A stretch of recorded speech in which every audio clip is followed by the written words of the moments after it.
What are the commonalities among leaders who sustain excellence over an extended period of time?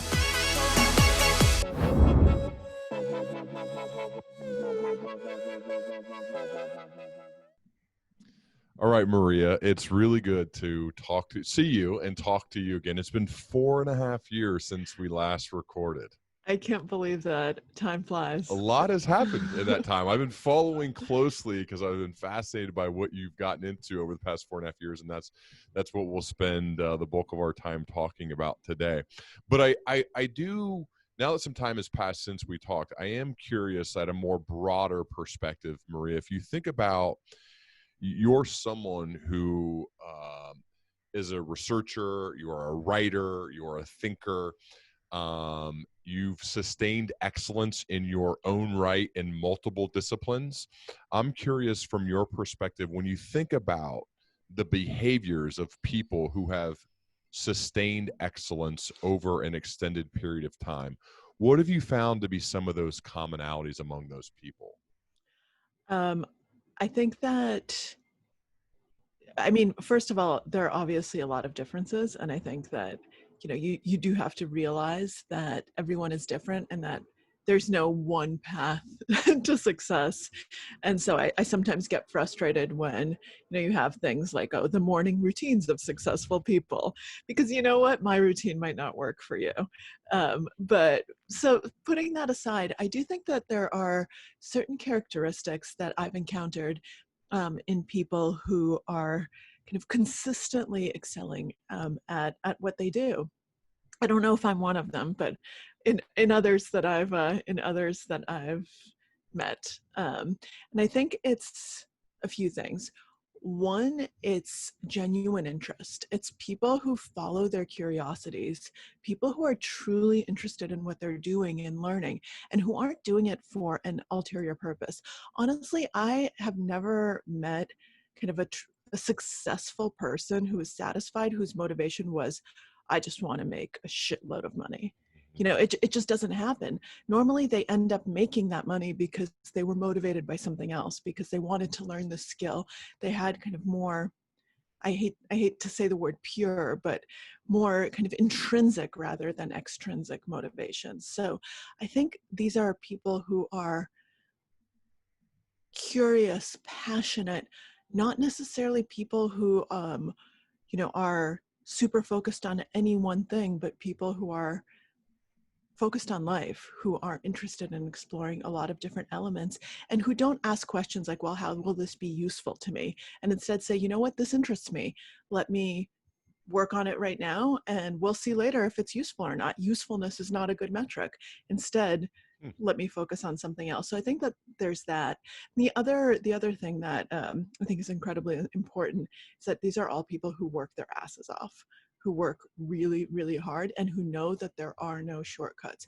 You have no idea how many times people will come up to me, be like, oh, I have a great op-ed idea for the New York Times, or, can you put me in touch with your editor at the New Yorker or something like that? And I say, yeah, where have you written? Kind of what's your background? And they say, oh, well, nowhere yet, but this is perfect.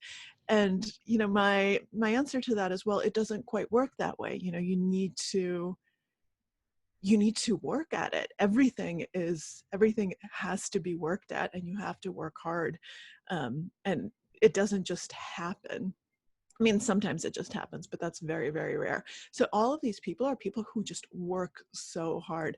Before we started recording, you and I were talking about a mutual friend of ours, Brian Koppelman, who you've had on the show. I mean, people look at him and say, oh, I want to create billions or I want to create rounders. What do I do? And I mean, Brian works so hard. I mean, he works every single day. He writes every single day. And he wrote for years and years and years and years and years before he sold his first thing. And he was just passionate about it and wanted to do it. He also had a career in music. I mean, he discovered Tracy Chapman. Like, these are, he's someone who follows his interests and does that and realizes that it's damn hard work. And so I think that that's another characteristic. You have to be willing to work hard. You have to be willing to put in the time. You have to be willing to understand that success doesn't come for free. Ryan's one of my favorite quotes ever is he follows his passions and curiosities with great rigor. And he uses I didn't know he said that, but there you yes. go. He actually I just sat in his encapsulated some of the things that I exactly. I sat in his office, and it was an incredible day. Spent a day in New York with him, and I like the word rigor and rigorous. I learned it directly from him. I've used it a million times since that meeting, but I think it makes sense with your passions and curiosities with great rigor, because I agree. I agree with you. Like, I don't love the advice of like, find your passion, you'll never work a day in your life, because that's not true. Because I feel like I am fortunate to have created something to where I do follow what I'm most curious and passionate about. But I absolutely work like crazy. In fact, more than any other job I've ever had. And I would imagine, and we can maybe transition to some of the things that you've done recently from a poker perspective. Sure. Just because you're really smart and really educated and a thoughtful writer does not mean you're going to be a good poker player. Oh, absolutely And not. so I'm curious, can you start, I guess first though, maybe we can set the stage. What inspired you to take on this project of becoming a poker player? Because I believe you've never played prior to this Yeah. starting, correct? Yes. Yeah. So what was it about poker, and why did you want to go down this route? Yeah, that's I mean that's a very good question. And one that is not at all obvious, because I was never a poker fan. I mean, I knew nothing about the game at all. Like literally zero. Never watched poker. The only poker game I'd ever seen was Rounders.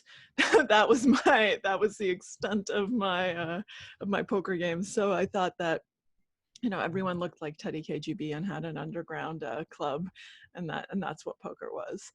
And that was my limited experience. And I had no interest in it. You know, I'm not a games player. I actually don't love games. I love my nieces and nephews, but I actually dread when they ask me to play board games. You know, I don't find it fun. I would much rather do something else. So it's not something that is like a natural affinity of mine. And I think that's actually an exception. Most poker players are people who've loved the game for a long time, who played it as children, who grew up in households where games were a big thing. Oftentimes they came to it from chess or from Magic the Gathering. That's a huge one, you know, from other games where they were people who really enjoyed playing games. And so I think I'm actually quite different in that regard. I wanted to write a book about chance and the role that luck plays in our lives.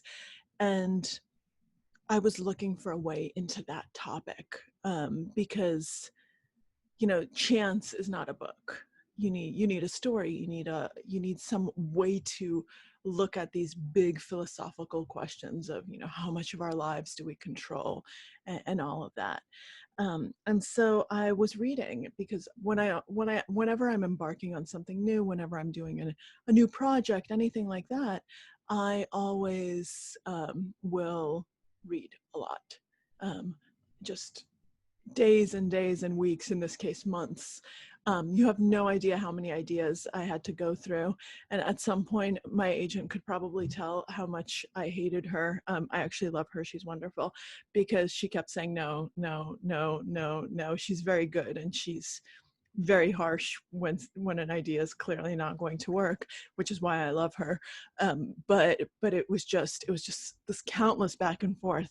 I had so many different ideas for the book as I was reading. I was like, "Ooh, this is good. This is good."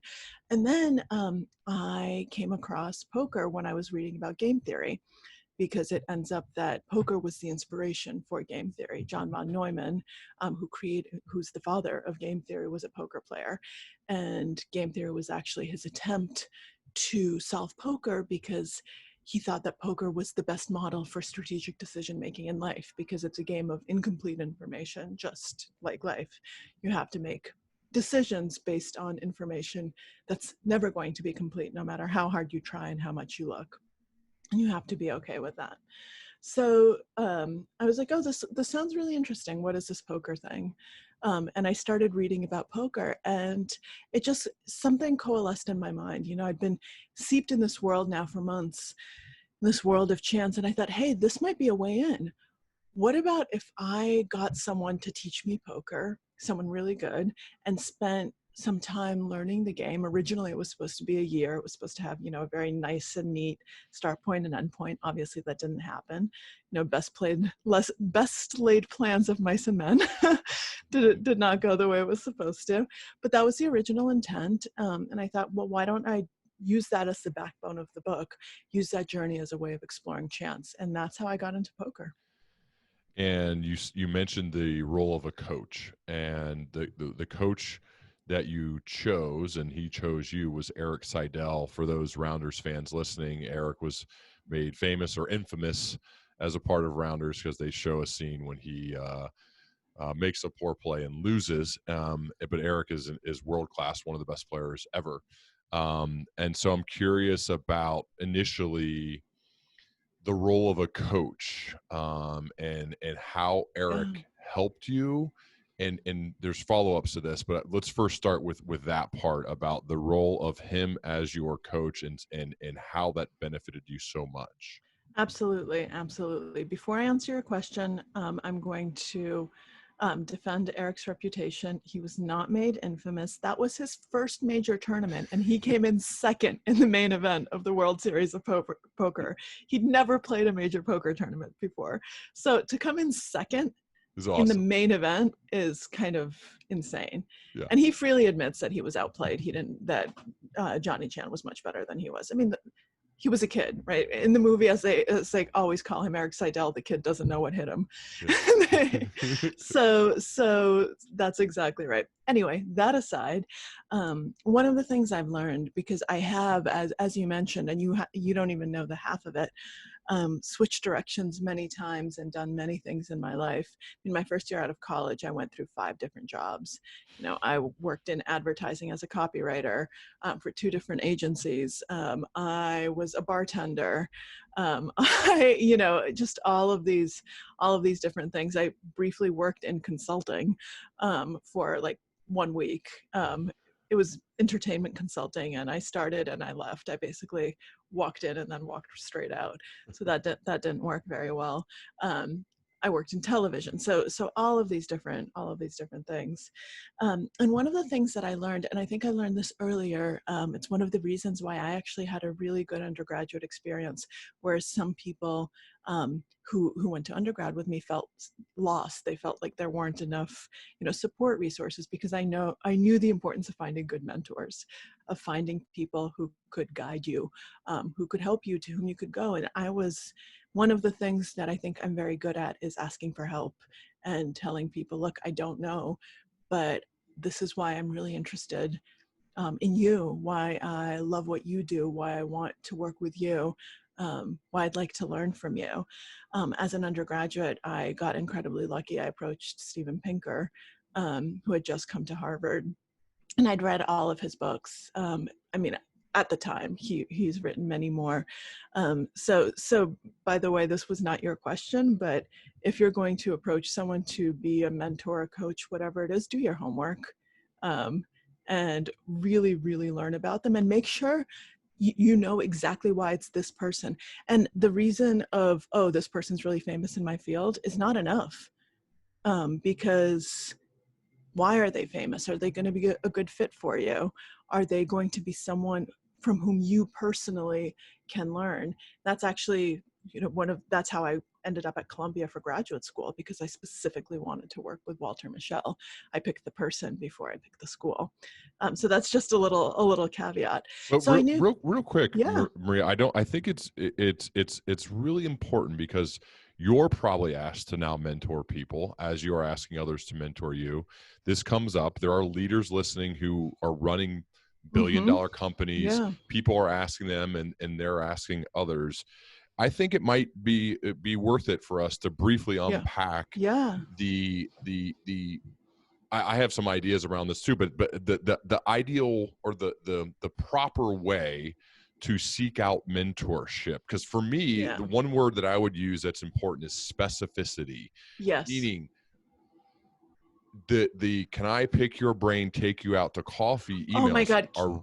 it's like the fingers on the chalkboard, Can I you know? tell you, if someone sends me an email about picking my brain, I Yeah. just want to shout. No, that's not going to happen. That the thought of that is weird.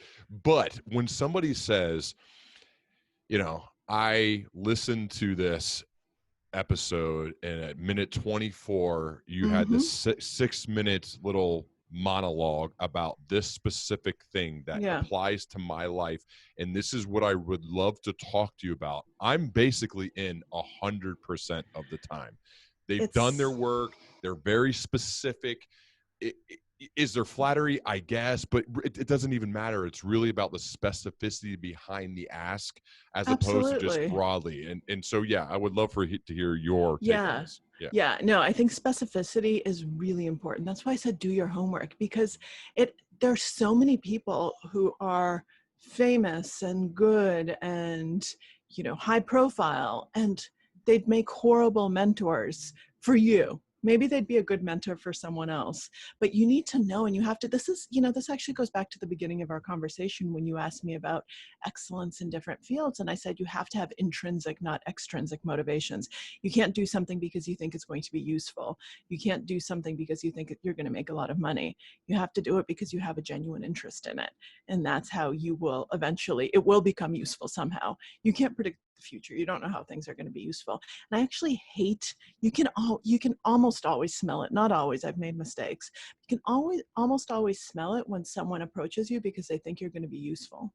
A lot of people want me to be their quote unquote mentor, but really they want to write for the New Yorker. They want me to be a gatekeeper and to open the gates and to say, oh, you are so brilliant. I'm going to give you all of the editorial contacts and I'm going to tell them how brilliant you are. And that's all they want.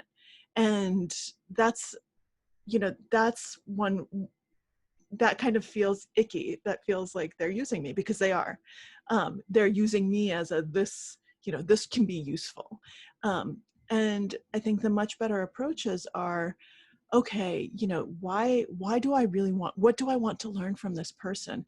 Because it's a mentorship, and that means to mentor. That doesn't mean to be, a therapist or a career coach or any of those things. You pay those people. Mentorship, you don't pay.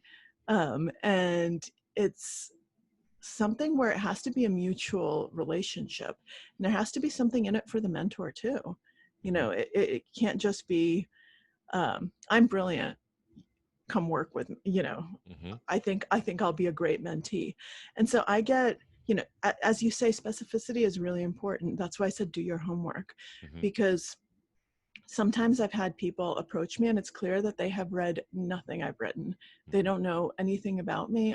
They've just looked up a few different things, and they'll say something that makes it clear that they really don't know. And that's right away, I'm going to say no. And maybe they are smart, but they just don't, they haven't done their research, and they don't really know how I personally can help. But I've been approached by some incredible people. I mentored a girl a few years ago who was in a totally different area. I mean, she was in graphic art design, and she loved, and I can't help with that. I know nothing about art design, but she loved my books, and she kind of loved and I came to speak to her class at some point, and she really enjoyed kind of some of the philosophical stuff that I talked about. And she asked me just to kind of help her as she was graduating. And we met over, multiple months, and she ended up making a very different career choice because of our conversations. And it was clear that she just valued my approach and my thought, and it was just a pure joy, to work with her. And that's, I think, that's the ideal relationship. How about now for Eric? You've made a call to, like, what, you've had a million ideas. You had to get through a lot of the bad ones. Your agent helped you out. Your literary agent helped you out, and you find poker. Now you're thinking, okay, like a lot of things, I need a mentor, I need a coach, I need someone to help me, and you go to Eric. So how did this relationship come about? Why? What was in it for him? Yeah, because you mentioned that it was a real relationship, a mutually beneficial relationship. absolutely. And to once again to caveat, because there are caveats and everything, I tried to do as much research as I could before I met him. But Eric's insanely private. I mean, there is nothing about Eric Seidel on the internet. All you can find his poker results and some videos, and that's about it. So it was hard. It's not like approaching writers or people who give interviews or people who share a lot. So I did my best. And Why so him though versus like there's a bunch of great poker players out there, probably good teachers that are very public out there, Daniel Negreanu or Johnny Chan, or I don't know, there are plenty of people out there. Andy Duke's been on the show, Liv Boerree's been on the show, right? These are some players. What was it about him? First of all, there's no one like him, because there's no one who's been around since the 80s and has been crushing for every single decade. There's just none of those other names match. And don't get me wrong, Liv is brilliant. I love Liv, but Liv no longer plays poker. She is focused on another part of her life, and I'm so excited for her. She's doing these amazing science videos. Brilliant, brilliant girl. Woman. But and was a wonderful poker player, but she was young. She's someone who knew one specific approach. I wanted someone who had stood the test of time, someone who showed an ability to change and to keep excelling throughout different environments, throughout different situations, as the game changed, who could change and grow with it. I wanted someone with a more psychological approach. So I didn't want any young players, because they were going to be probably more focused on the mathematics, the statistics, those types of elements. And when you're looking for a mentor, it's good to find someone on your wavelength who can, especially if you're looking to get good quickly, someone who shares your approach to the world, someone who will be able to amplify your strengths. My strengths are psychology. They ain't math. The last time I took a math class was in high school. I bow down to Liv Boerree, but I'm no Liv Boerree. I do not know astrophysics, and I can't do those calculations. So I needed someone who had a more psychological approach. And then the final thing, I actually liked that Eric wasn't out there. I wanted someone who was just nice and humble, because I think that those are really important characteristics. Very underrated characteristics. Like it's one of the funny things, like when working in a client service type of a business here, being pleasant and easy to work with is very underrated. Just be like, yeah, he's pretty easy to work with. Like, she's easy to work with. It's amazing how that is an underrated. Shows up on time. I remember Koppelman said it to me. He's like, one of the kind of things that we do, Dave and I, his writing partner, we show up on time. Little things like that we're easy to work with. It's funny that's coming up again, but like, he's kind, he's humble. These qualities that. These are choices. You choose to be kind. You choose to have a humble approach about you that I believe you can make these choices. So anyway, go ahead. Keep going.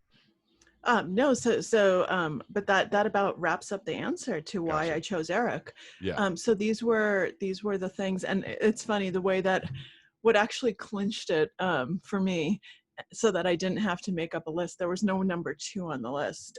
So I'm very lucky that Eric said yes. And what clinched it was there was a sports analytics conference that was happening in New York around the same time I was doing this. And one of my friends had sent me information about it, someone who I don't know if you've had on the show, but if not, you absolutely should, David Epstein, who's Range. the author of Range in the Sports Gene. And he's brilliant. And talk about nice. He is one of the just nicest, most incredible people I know. I've known him for a long time, and he exudes goodness. He is one of the best people I know.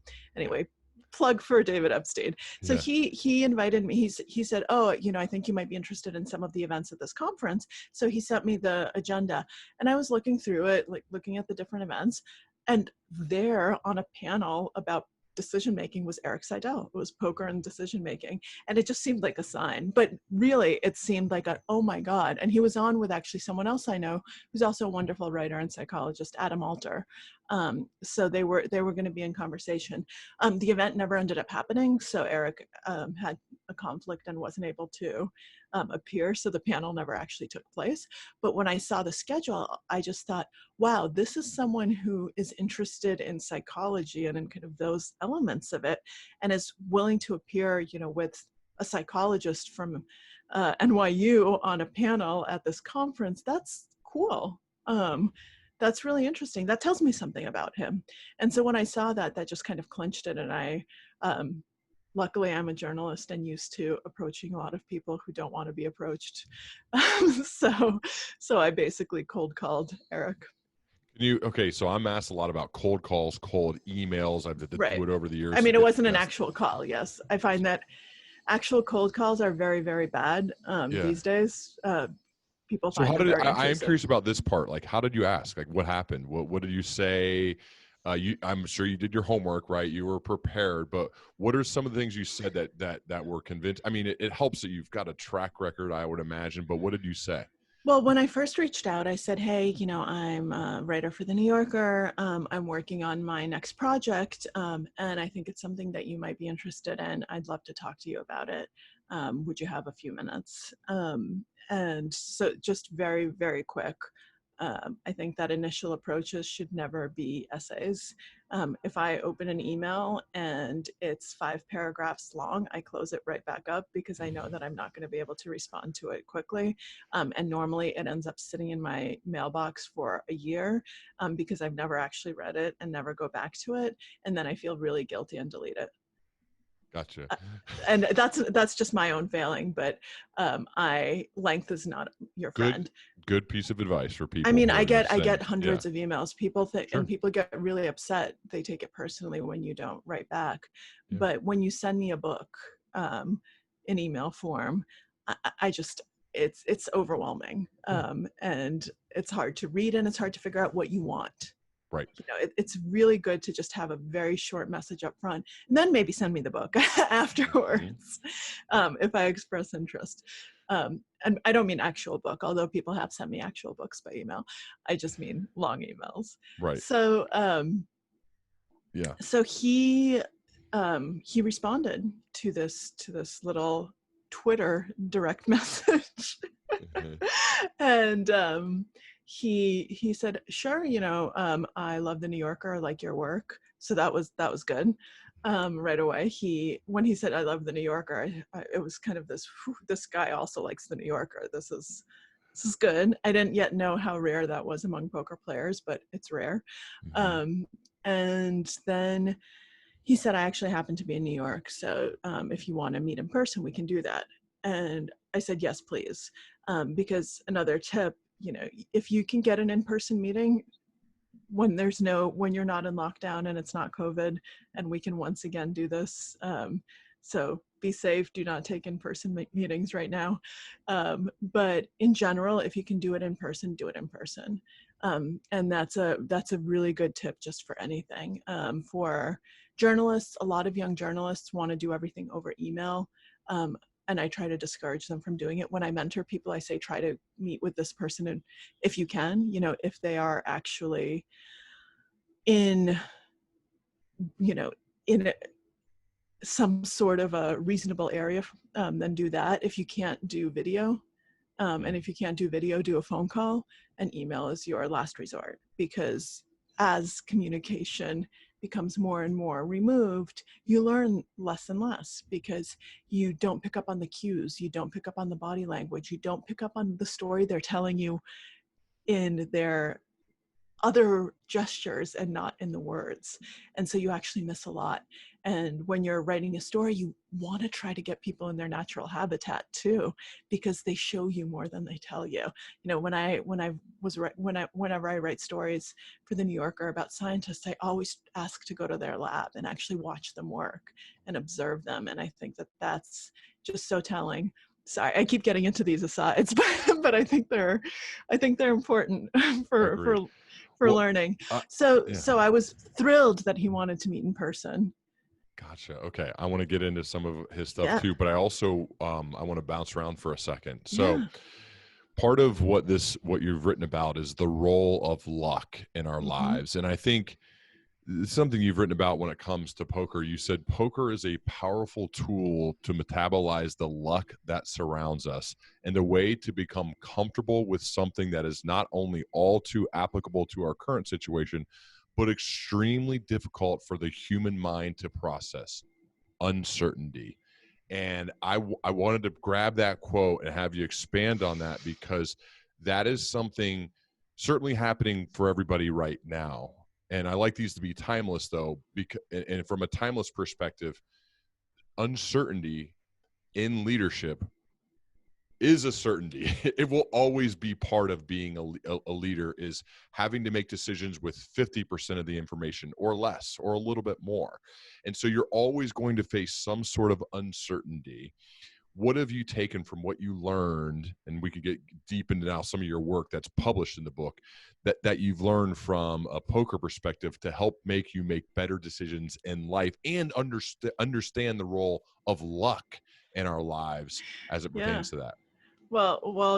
Good question to get me to start reading the book from beginning to end in order to not quite answer it, because I think at the end of the day, you learn that you'll never be able to answer that question completely, because that's the thing about uncertainty. It's Mm-hmm. always going to exist and you cannot eliminate it. Mm-hmm. But what poker is really, really good at teaching you is to, first of all, realize that everything is a game of incomplete information. So for those people listening who aren't poker players, poker, one of its defining characteristics as a game is that it's a game of incomplete information.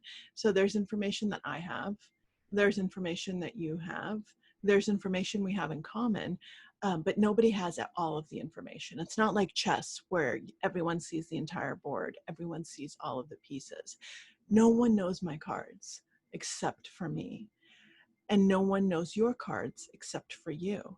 But what do they know? Well, they know how you're acting, the signals that you are throwing off, how you're playing, what you're doing, and you have to try to make the best decision you can, integrating all of those factors, integrating what you're doing now, what you've done before, what I know about you, what's on the board, what cards I have, because that tells me what you can't have. So just using all of this information to make the best decision possible, knowing that you're never going to be able to know everything, that your information inherently is going to be incomplete. And so you're only going to be able to make as good a decision as the information you have, the way that you've interpreted that information in this particular moment. And then there are these elements in poker that are just it's such a wonderful way of looking at life, because it's so clear. It's a game. It's clean. It's not noisy. So you know exactly what you control and what you don't control. And there are two moments where you don't control anything. One, the initial deal, what cards everyone gets, and two, the run out of the deck. You don't control the cards on the board. You don't know what card's coming next. And so as more information comes in, as the decision environment changes, you have to be willing to change, and to change your perceptions, to change your decisions, to realize, oh, now I have more information. Maybe I was wrong. Maybe now I actually have to act in a different direction. I need to be flexible about it.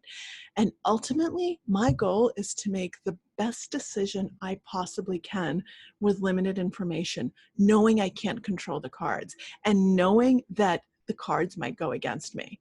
Your goal is to get your money in as a favorite.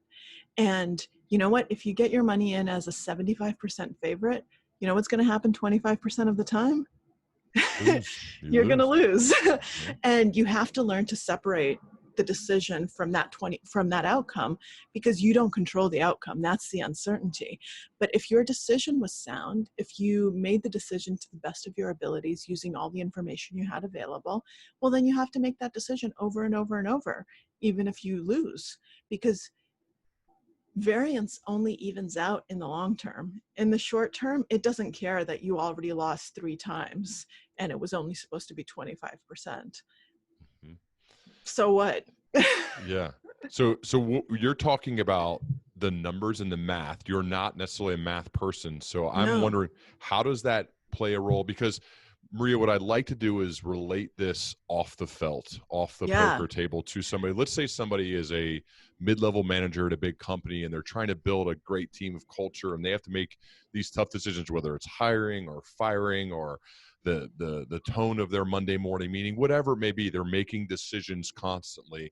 And there's not necessarily the cut and dry math of like, okay, I have aces, you have kings, so I'm a whatever favorite to you, Yeah. 4-1 or whatever the math turns out to be if we flip them up before the cards come out. How would you relate it to that person, to the person in Yeah. that role, to say, okay, this is how I can just focus on making the best possible decision on a daily basis with incomplete information? I think that that's the crucial lesson of poker, because at the end of the day, there are no probabilities like that in life. You actually have no idea if you're getting your money in as a 75% favorite in life, because there's so much out there. There's so much data. There's so much noise. And it's really difficult to figure that out. So what you do, actually, the thing that's transferable is actually two things. One, can I develop that? Can I take that metacognitive awareness of my decision process, of the factors that I use, of how I come to decisions, my awareness of my own thinking? Can I take that from the poker table to life and actually think through decisions that way? Because in real life, we often, and in poker, actually, a lot of players play this way. We are reactive and we act quickly without reflecting, without thinking through the things, without thinking through the factors that are important. And it's so important to pause and to actually reflect, and to not be reactive, to actually think, to be reflective, and to make decisions after you follow a certain process. So in poker, you start learning which elements to pay attention to. What are things that are important? One of the things that Eric would teach me over and over is he would correct me when I was not giving him the accurate information. When I was asking him a question about a hand, he would say, no, you need to tell me this, you need to tell me that, you need to pay attention to this and that. And it was very overwhelming at first, but eventually I learned, okay, this is my list of things that I need to relay. These are the things I need to be attentive to. This is where my information is going to come from. And in life, you can actually learn to do the same thing. You can actually learn, okay, for different decisions, what are the relevant factors? What do I need to pay attention to? What things do I need to take into account? And I've actually found that it's very helpful, and I got this habit from poker, to write everything down, so that you can actually then go back and you have some sort of objective record of your thought process, of the factors that you were using, because otherwise you are going to fall prey to hindsight bias. You think you're going to avoid it, but you're not. The outcome is going to influence how you remember making the decision. It's just a quirk of the human mind. And oftentimes you're going to be so sure that you thought about this and you thought about that, and stupid stock market, I can't believe it did that, right? And I lost all this money, but I was right. Really, my decision was right. And you really believe that, and then you go back to your actual thought process and you say, oops, that's not what I was thinking at all. That wasn't even on my list. This was a variable I hadn't even considered. But unless you have some sort of objective thing to go back to, you're never going to be able to tell that. And you're not going to be able to improve your decision quality going forward, because that's the goal. The goal is to keep improving, to find your mistakes, and to keep getting better at this process of making decisions. Knowing, once again, that sometimes you're wrong, that making mistakes is okay, that it's okay to fail. It's actually okay to make the wrong decision, because that's how you learn. You learn from those failures, but you can only learn from them if you can identify it and can then work at it. If you think you're just perfect and brilliant and a genius and everything is going against you, well, then you're going to be making those mistakes over and over and over, and you're not going to be learning. I read this somewhere, I forget. Marry the process, divorce the results. Mm-hmm. And I in leading up to do my research for this conversation, Maria, I saw a quote from Eric where he said he's got a different perspective of the world in general. He has less self-involvement in the results and more focus on the process of making these decisions. And that feels to me exactly kind of in line with what you're talking about. Absolutely. And actually, while one of the things that he told me, that's in my book, is that the ultimate goal of poker isn't to make the most money. It's to make the best decisions. And that's how you will eventually make the most money. But if your goal from the onset is I'm going to make the most money, then that actually compromises your decision quality, because you might make the wrong decision in the moment because that's what you're motivated to do. And so you might make bad decisions because you're not actually being logical, you're not being rational. Instead, you're saying, I need to win this pot, I need to win this money, I can't lose this, I can't afford to lose what's in the middle, so I'm going to run this huge bluff. I have nothing, but I'm all in, because you feel the need to kind of get it all and to win it all and to be what I call in my book, and I borrowed this term from Michael Lewis, a big swinging dick. And big swinging dicks are very dangerous. It reminds me of those. I haven't done it much lately, but you play blackjack and you got a 10 and the dealer's showing a 6 and the person's reluctant to double down, and then you tell them to double down and they do, and they lose, and like, see, I told you. And it's like, that's one hand. You got unlucky. It was the proper decision. When they're showing a 6, you have a 10. It is a double down 100% of the time. It's the proper decision. Yes, that doesn't mean you're going to win every time, but it is the process. It is the proper choice to make if your goal is to win.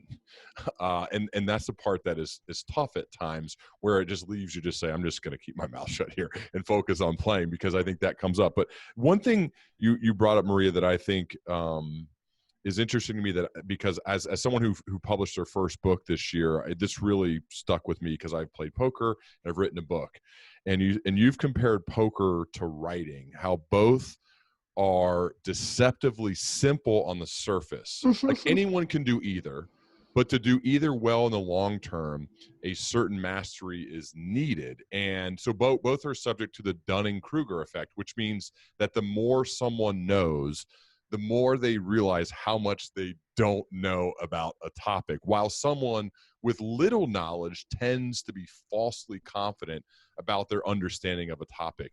This spoke to me, like that is so accurate when it comes to both writing and poker. After I got a book deal, I'm in there and I'm writing, I'm thinking, oh my goodness, why did they give me a book deal?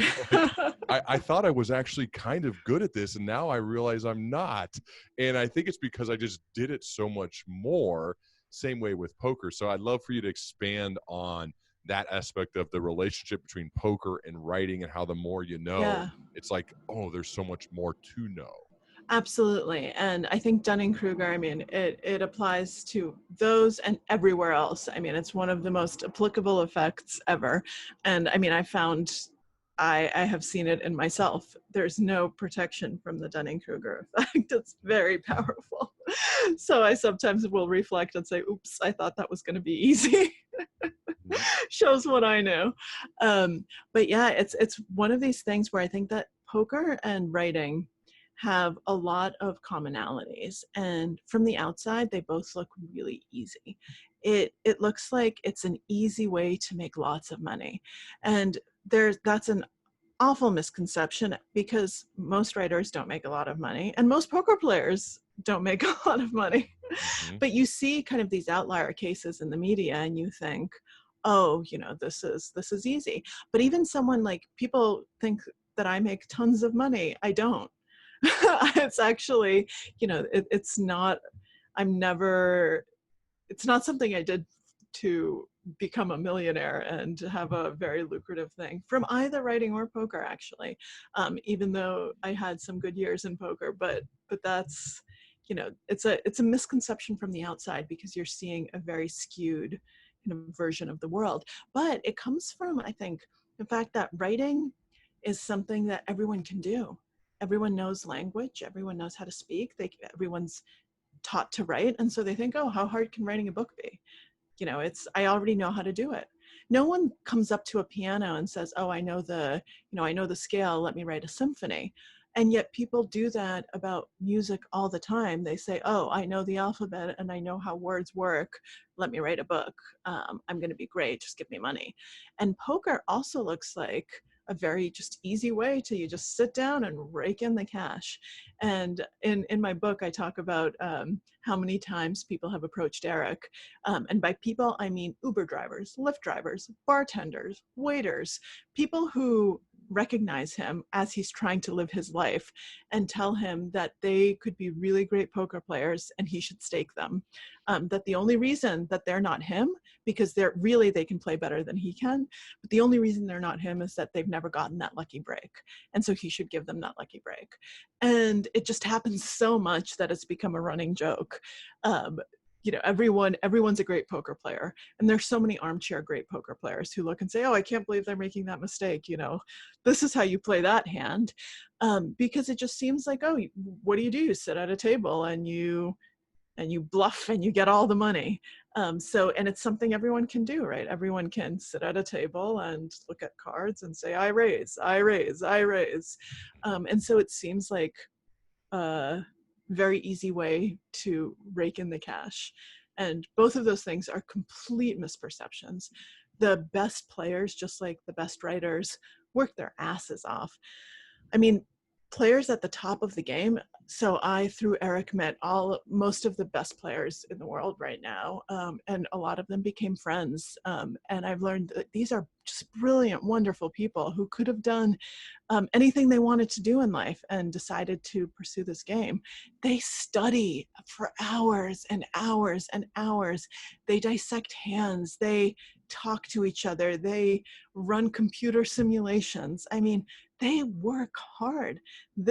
And they are able to work hard on self-control and emotional regulation, because there are going to be years where they lose a lot of money. I mean, Eric has made millions from poker and has had years where he's made millions, and he's had years where he's lost millions. And he's had to be able to get through that and to kind of know, okay, this is okay. I've not played above my bankroll. I'm not running well right now. What can I learn? How can I improve? Are there things I'm doing wrong? Am I just getting unlucky? And they move on and they learn. But can you imagine, for a lot of people, they have a little success and then they go crazy. They start playing well above their limits, and they don't realize how lucky they got. They don't appreciate the luck factor. They don't plan ahead, and they go broke. The book is titled The Biggest Bluff. The subtitle is what I'm particularly curious about for this next question, which is how I learned to pay attention, master myself, and win. And Maria, over the 5+ years of doing this show, I found that excellent leaders have developed a high-level skill of self-awareness. Understanding themselves very well, where they excel, where they don't, have a humility about them when it comes to that. And so when you say master myself, what I thought just from reading the title alone is that you developed a higher sense of self-awareness. What are some of the things that you learned about yourself through the course of this project that went on certainly longer than you initially planned? Primarily because, by the way, which you haven't mentioned, I should, because of an amazing amount of success. You won tournaments. You won hundreds of thousands, maybe millions, I don't know, hundreds of thousands of dollars. Hundreds minimum. of thousands, not hundreds millions. But this is a project where you probably were set up to lose a lot of money. Yeah. To a minimum, the buy-ins for the tournaments, and if you played cash games, whatever you put in front of you, you were probably going to lose. If someone was going to bet on this, even though you're really smart, really well educated, people, if there was side action, they would have bet on you to come out of this project after a year to be behind, be in the red. Yet Absolutely. you actually win tournaments, come in second, come in first, you're winning. So what are some of the things you learned about yourself through the course of this extended project? I learned so much. I mean, I think poker has taught me more about myself than anything else I've ever done. Because, poker is especially, and I play tournament poker. Tournament poker is extreme. I mean, it's an extreme sport in some ways. I don't want to, I mean, I realize that it's not actually an extreme sport. At the end of the day, you're sitting at a table, but you're playing these marathon sessions, and it's not a cash game. You can't get up and take an hour break just because you're tired. If the tournament ends at a certain time, then that's when the tournament ends. And these are multi-day tournaments, so you're often playing 12, 13, 14-hour days, and then you have to wake up and do the exact same thing in the morning. And some tournaments last for 4 days, 5 days. And so the better you do, just the more intensely you're playing. And it takes so much out of you. And so you're depleted on every level. You're emotionally depleted, cognitively depleted, physically depleted. And so just everything comes out. All of your issues, all of your insecurities, who you are as a person, all of it's going to come out at some point at the poker table, because you're being put in this pressure cooker situation where you're forced to make decisions for a lot of money over a long period of time. And so you end up learning a lot about yourself. I mean, it's therapy. It's kind of this therapy on steroids, except you have to be your own therapist. Otherwise, there's no one else out there who's gonna help you deal with it. Mm-hmm. And so I learned a lot about myself. Some of the things that I've learned weren't very pleasant. I mean, most of the things weren't very pleasant because Like, you learn your shortcomings. So one of the things that I write about in the book is learning that I had actually internalized a lot of the gender stereotypes that society lobs at me every day.